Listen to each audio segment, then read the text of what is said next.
أعوذ بالله من الشيطان الرجيم بسم الله الرحمن الرحيم الحمد لله الذي جعلنا من المتوسكين بولایت علی بن ابی طالب. حمد و ثنا ہے اس خدائے بزرگ و برتر کی جو آل محمد کا عظیم خالق ہے. درود و سلام ہو محمد و اہل بیت محمد پر جو وجہ تخلیق کائنات ہیں. السلام علیکم یا علی علیہ السلام مدد. میں آج آپ لوگ کے سامنے صرف ایک عالمہ اور خطیبہ ہونے کی حیثیت سے نہیں بلکہ جو عہدہ مجھے دیا گیا ہے اس کی ذمہ داری سمجھتے ہوئے بول رہی ہوں. اور میری شناخت ان ویڈیو پیغامات کے ذریعے سے نہیں، میری شناخت کے لیے میرا 13 سالہ خطابت کا دور کافی ہے. الحمدللہ میں مدرسے کی پڑھی ہوئی ہوں، مدرسے کی ڈگریاں موجود ہیں میرے پاس، اور میرا رزق ان چیزوں سے مربوط نہیں ہے. میرا رزق سرکار صاحب الزمان عجل اللہ فرجہ کی نالین کے نیچے ہے. اور میرے اس ویڈیو پیغام کے بعد جو بھی بولے گا وہ نہیں بولے گا، اس کی ماں کا دیا ہوا عقیدہ اور تربیت بولے گی، چاہے وہ اپنا ہو چاہے غیر ہو. پرسوں عبدالستار جمالی ملعون نسل حرامی کو دادو سے نوشہرہ فیروز دہشت گردی کی عدالت میں پیش کیا گیا،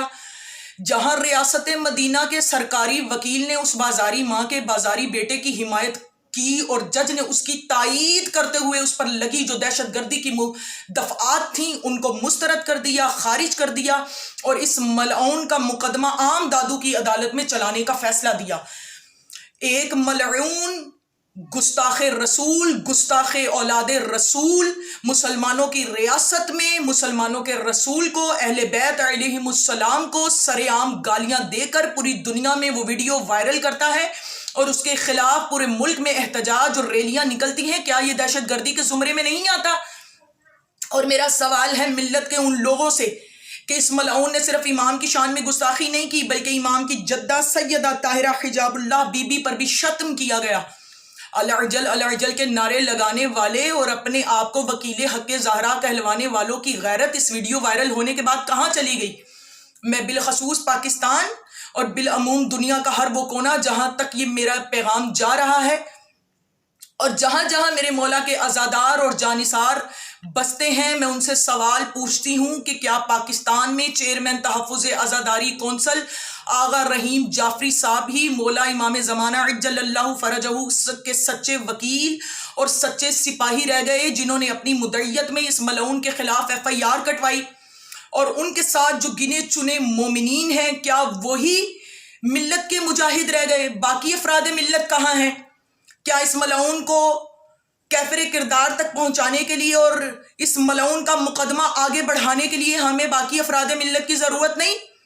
میرا سلام ہو عظیم ماؤں کے عظیم بیٹے مفتی جعفر حسین صاحب اور علامہ عارف الحسینی اعلی اللہ مقامہ جیسی قیادت پر، جنہوں نے اپنے دور میں وقت کے طاغوت کے سامنے ڈٹ کر مقابلہ کر کے مذہب حقہ کو منوایا اور قوم کی قیادت کا حق ادا کیا. میرا امام ابن امام، معصوم ابن معصوم، فرزند رسول، جس کے بارے میں خود خالق کائنات یہ کہہ رہا ہے قرآن میں کہ فانتظروا وانی معکم من المنتظرین، کہ تم بھی اس کا انتظار کرو اور تمہارے ساتھ مل کر میں بھی اس آنے والی حجت کا انتظار کر رہا ہوں. جس امام کا مقام یہ ہے کہ اس کا انتظار خود خالق کائنات کر رہا ہے. اور کتاب اہل سنت کنز العمال جلد نمبر 11 کے مطابق جس ہستی کے لیے اللہ نے چوتھے آسمان پر عیسیٰ جیسے نبی کو موجود زندہ رکھا ہے، جس امام کی رعیت کا سپاہی عیسیٰ جیسا نبی، اور جس امام کا منتظر خود خالق کل کائنات ہو، اس امام کا اپنا مقام عظمت کیا ہوگا؟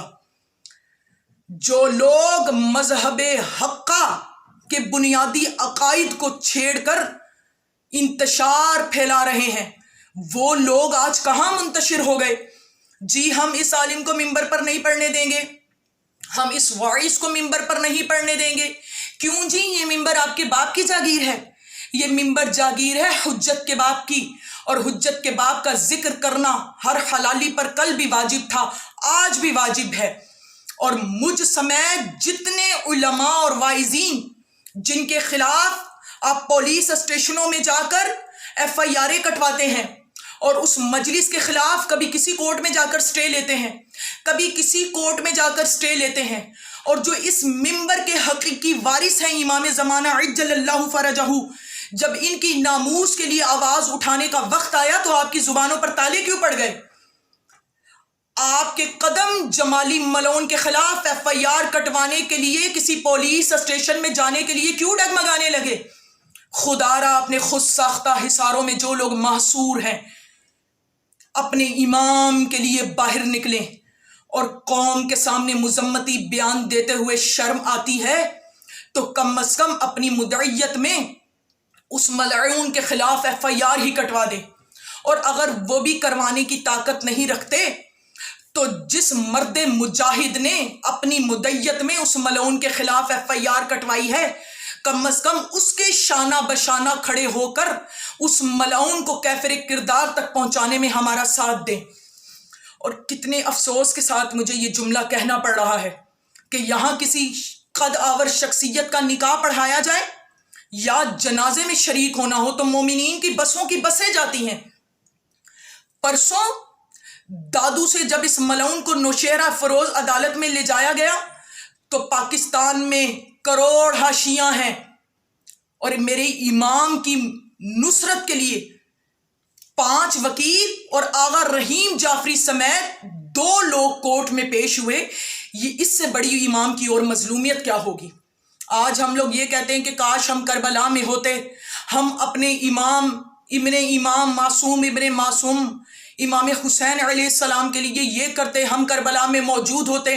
ہم امام حسین علیہ السلام کے لیے وہ کرتے، اپنے اپنے ضمیروں میں جھانکے ہم کربلا میں وہی کرتے جو آج حسین کے حسینی بیٹے کے لیے ہم نے جمالی ملعون کے خلاف کیا ہے۔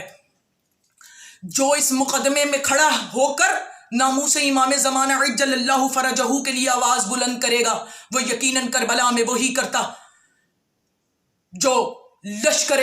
حسین کے ساتھ 72 نے کیا تھا، اور جو چپ رہا ہے وہ وہی کرتا کربلا کے میدان میں جو لشکر یزید نے میرے مولا امام حسین علیہ السلام کے ساتھ کیا تھا۔ خدا را میں آپ کو اسی امام کی جدہ کا واسطہ دیتی ہوں کہ اپنے امام کے لیے بنیادی عقائد کو جھگڑا نہ بنائیں، اپنے امام کے لیے اختلافات کو ختم کر کے یک زبان یک جان ہو کر متحد ہو کر ہمارے ساتھ اس مقدمے میں ساتھ دیں، اور اپنے امام کے لیے ایک ہو جائیں، اپنے امام کے لیے متحد ہو جائیں، اور ایک ایک فرد ملت جو اپنا فریضہ سمجھتا ہے وہ اس ملعون کے خلاف اپنا کردار ادا کرے۔ اللہ ہم سب کا خاتمہ بحق محمد و آل محمد نصرت امام زمانہ عجل اللہ فرجہ پہ کرے۔